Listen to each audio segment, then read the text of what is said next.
Hello everybody. So today we'll talk about upper structure chords and specifically major chords. Though I have to mention, if you haven't checked out the section on extended chords, I highly encourage you to go back there and check out the videos there. So it will be really useful, and that should speed up your learning in this section. Nevertheless, I'm gonna do a super quick recap of that section using major chords, okay? Major 7 chords and its extended versions, okay? So let's get into the details, okay? So, again, C major 7, we have C, E, G, B. And one good analogy is you can kind of think of the C major 7 chord as black coffee, okay? So it's like the foundation of a chord, okay? So at least in jazz music, a major 7 chord is something that we use quite a lot. And when we say major chord, usually we mean a major 7 chord, okay? So usually we at least add the 7 to the chord, okay? So that's almost like our quote-unquote triad, okay? I'm not trying to confuse the matter here.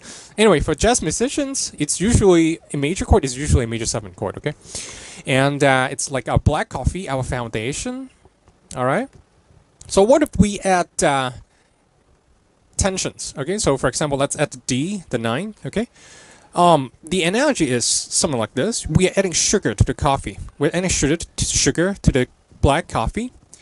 And this is just a sweetened version of C major 7 chord, okay? And slightly fancier with a little bit of sugar.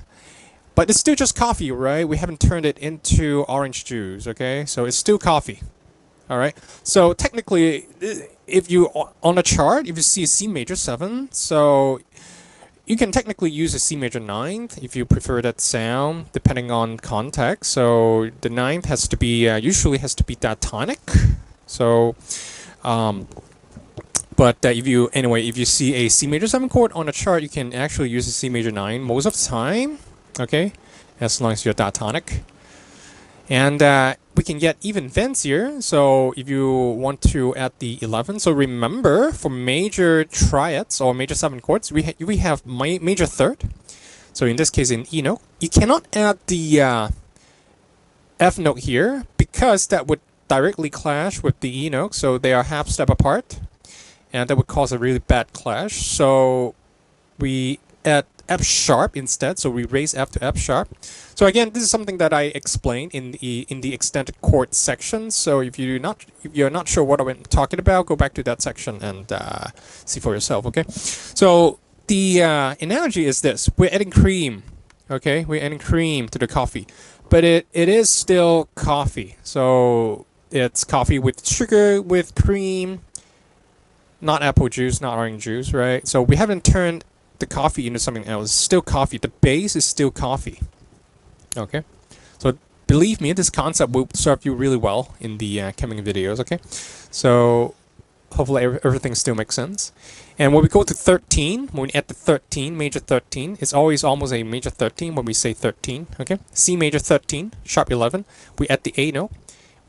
So right now we're adding chocolate powder. But the whole thing is still just coffee, right? We are making it into a mocha, but at the core of it, it's still just black coffee, C major 7 chord.